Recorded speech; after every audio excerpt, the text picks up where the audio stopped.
Seems like we live in a time now where almost anything you say can be twisted and be called racist or sexist, misogynist. And there's these weird justifications as to how what you said is somehow racist. If it disagrees with a certain narrative that is being pushed forward, then we will find a way to call what you say racist. And so I came upon this tweet here by Jamil Smith, and it says, "This point cannot be emphasized enough or too often. The moniker pro-life, so often used in the service of not just misogyny, but also racism, should be retired right along with Aunt Jemima in the Redskins team name." He was saying this in response to Reverend Dr. William J. Barber II, who said, "Ironically, the governors most willing to watch their citizens die are the ones who have used the pro-life rhetoric to compel people of faith to support the narrow interests of corporate greed and white political power. COVID has revealed how the pro-life movement is killing us." So we're going to address this tweet here first. So with regards to this point he's trying to make, that the pro-life moniker needs to be retired along with other words. This is the whole cancel culture thing again showing up. This idea that we need to retire words because someone somewhere who had bad intentions used this phrase for themselves and kind of hid their intentions within this phrase. But to me, that's not a reason to get rid of a word or to get rid of a phrase because someone somewhere bad used it. Because there's many, many, many people out there who just use pro-life for what it says, pro-life. They believe that life inside of the womb, should be preserved, and people that if you kill a baby inside the womb, then that is murder, and they're against that. And even if you go to a lot of the websites, like the pro-life action websites or different organizations that are grouped around this phrase, pro-life, they state their beliefs, and it's that, life is important. It has nothing to do with promoting misogynistic or racist ideas whatsoever. It's about protecting the life of a child because at their core, at their heart, they believe that that is a baby and that is a human being. Granted, some people probably do use the phrase pro-life to get a bunch of those people on board with some of their ideas. Same thing, it kind of reminds me of the whole thing with Black Lives Matter. So the phrase itself, Black Lives Matter, is a great phrase. Yes, Black lives do matter. I don't think anyone's going to disagree with that. Here's the catch. The organization itself has many other beliefs that they put in, on their website and their statements and their goals and their beliefs that are quite despicable and really awful. So that doesn't mean that the people who go out and say Black Lives Matter are terrible people for saying that. And it doesn't mean the phrase itself is bad. And doesn't mean you should cancel that phrase necessarily. It just means that that is a phrase that is caught on and they think it means one thing. They might not even know what the organization stands for and what they really believe. Now, some might and might be doing it out of, bad behavior and malicious intent, but others are not. Same concept with pro-life.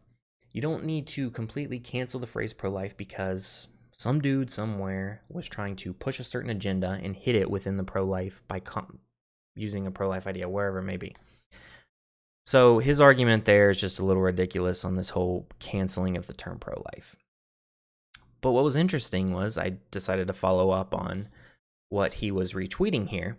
And it's this guy talking about, I'll read it again. Ironically, the governors most willing to watch their citizens die are the ones who have used pro-life rhetoric to compel people of faith to support the narrow interests of corporate greed and white political power. COVID has revealed how the pro-life movement is killing us. And he links this article that he helped write or consulted on, I don't know which. It's titled, "These state leaders claim to be pro-life, so why are so many of their citizens dying of COVID-19? The thing they're trying to imply here is that you have state leaders who claim they care about life and that they are all about, keeping people alive, protecting people. But when it comes to adults or their citizens, they don't truly care about life because they're letting their citizens die of COVID-19. That's the implication here. So there's a few things wrong with that, but I want to read more before I go on the rant addressing that. So they say, as the coronavirus surges across the United States, states across the South and West have reported sharp increases in their daily number of new cases. While the initial outbreaks in New York and Seattle reflected where community spread of the disease began in the U.S., the more recent surges in Florida, Texas, Arizona, and some 24 other states reveal more about our capacity to respond. Many Asian and European countries that experienced their first cases and initial outbreaks at the same time we did have successfully suppressed the coronavirus and returned to semi-normal life. Meanwhile, COVID spread across the U.S. like a contrast dye on MRI, highlighting a malignancy in our body politic. So what they're saying here, again, is that we did a terrible job in the United States suppressing COVID and that it is running rampant and it's terrible. Essentially, again, the implication that we have not done enough and the state or the government needs to do more. They continue. When we look closely at the data, the regions where the coronavirus is currently surging are precisely the places where white people have been manipulated by a distorted moral narrative for decades. Ironically, the governors who are most willing to watch their citizens die are the ones who have used pro-life rhetoric to compel people of faith to support the narrow interests of corporate greed and white political power. COVID has revealed how the pro-life movement is killing us. Okay, let's take those couple paragraphs there because that was a lot. So I take the phrase from this here. Ironically, the governors who are most willing to watch their citizens die are the ones who have used pro-life rhetoric to compel people of faith to support the narrow interests of corporate greed and white political power. So this, again, the implication here is that you have state leaders that are pro-life, and somehow there is a ill-intentioned goal of, increasing corporate profits, which, like they said here, the corporate greed, and they're trying to gain white political power. So somehow in pursuit of that goal, they use a pro-life rhetoric to get people to that point. But with COVID and everything, they don't care about their citizens because it doesn't lead them to this goal. So they're okay watching people die as they pursue this goal. Now, that's a very interesting accusation, and I don't think it's necessarily entirely honest. Could that be the case? It might well be. But I don't think my personal belief is I don't think it's the state's job and these leaders' job to be your babysitter or your parents with regards to COVID and protect you. Now, is it good for them to inform you, release to you any information they have on it? Yes, but is it their job to hold your hand every step of the way and tell you what risks are and are not worth taking with regards to how you want to live your life and your well-being and your livelihood? And I think a lot of this comes down to that big argument of you've got a lot of people saying we need to not interact, we need to shut things down. There are different levels of extremeness on this. And then you have other people saying, well, no, we can't shut everything down. People are going to get hurt by this. So I think it's dishonest to say that you just make the claim that these people don't care about lives because they want things open or they don't want certain restrictions in place. Because we have risks that we have to take every single day with regards to driving on the road, with regards to what we eat, with regards to, hygiene, protecting ourselves from all sorts of infections and diseases. And if you absolutely wanted to avoid any risk whatsoever, you could stay home and not have to worry about any of those things. You would never be in a car accident if you stayed home all day. If you had, specific food prepared for you and the government prepared all your meals so that it was perfectly healthy every step of the way, you would never have health issues, related from food. Or with regards to sickness, you would never come in contact with anything, or infection, you would never really get hurt and things wouldn't get infected. So yes, you could stay home and avoid so many different calamities that could befall you if you went outside. But the thing is, we judge whether these risks are worth taking to live out a life, to live as an American in the world and have a life, so to speak. Because, I mean, we do have, and yes, there are precautions in place, right? You have speed limits for the whole traffic thing and seat belts and different things that are required by law to keep you safe. You can choose to ignore them and whatnot. We have health recommendations when it comes to food. We have hygiene recommendations when it comes to, staying safe from different diseases and viruses.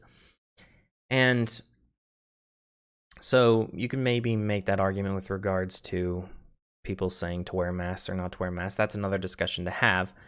But like I said, it's a discussion worth having with regards to certain restrictions, but completely shutting everyone down from everything being viewed as the high moral ground, where calling, people that want things open and people to be able to live their lives, evil or non-pro-life, they don't care about the people's lives, is a little ridiculous to me. It seems dishonest.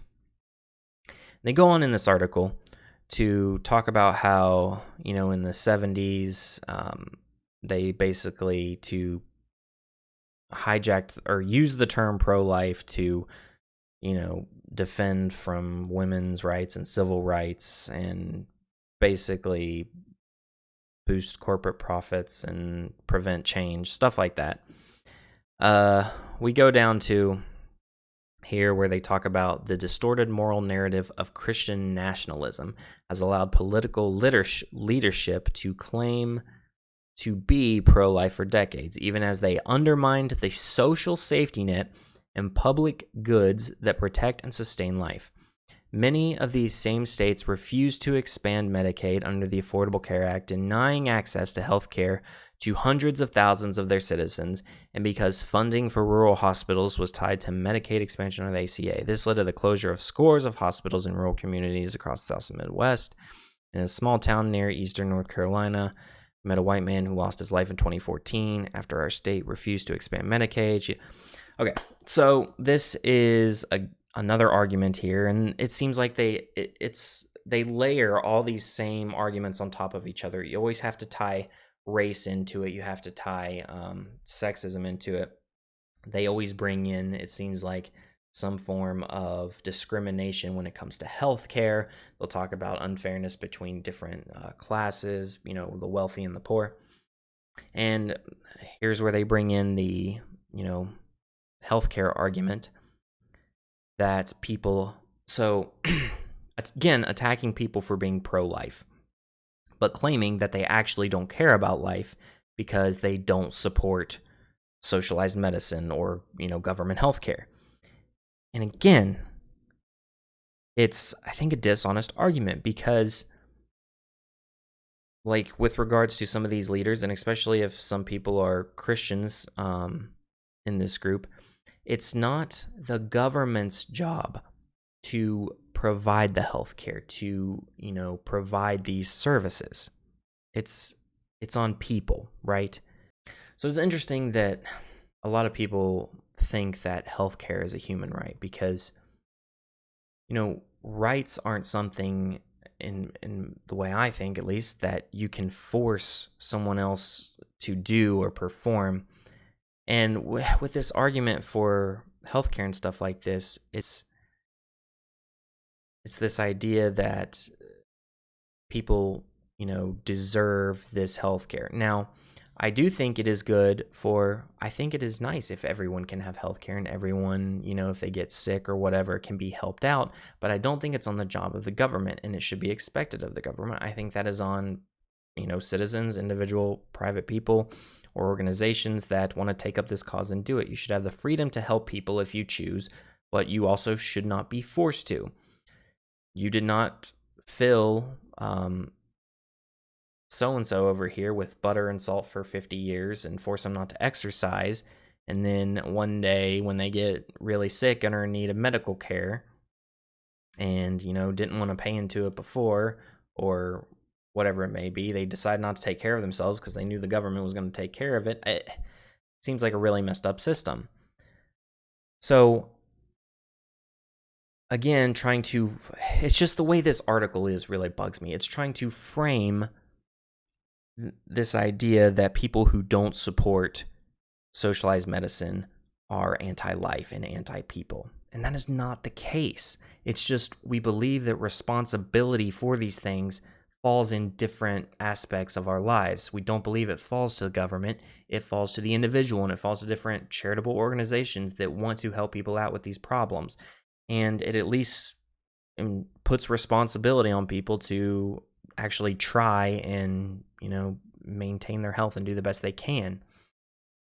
And they go on to say, though we spend more on healthcare per capita than any country in the world, the U.S. leads the world in coronavirus deaths. These deaths are not spread equally across our population. Again, here's where it comes into the coronavirus disproportionately represents poor Black and brown communities, and increasingly poor white communities are represented by pro-life politicians who have manipulated faith to hold on to power. So again, that it attacks poor people all around and all this. If COVID-19 is a contrast die that allows us to diagnose this malignancy in our common life, the new moral narrative that centers the common good and strives toward a democracy that works for everyone is the medicine we need. From the multicolored crowds marching for racial justice in our streets to the Black, white, brown, Native, and Asian people who have joined us in the work of building a new Poor People's Campaign, we see signs of a new moral movement rising in America. When we vote together, we can shift priorities in our public life. We demand America that works for all. We can revive the heart. Okay.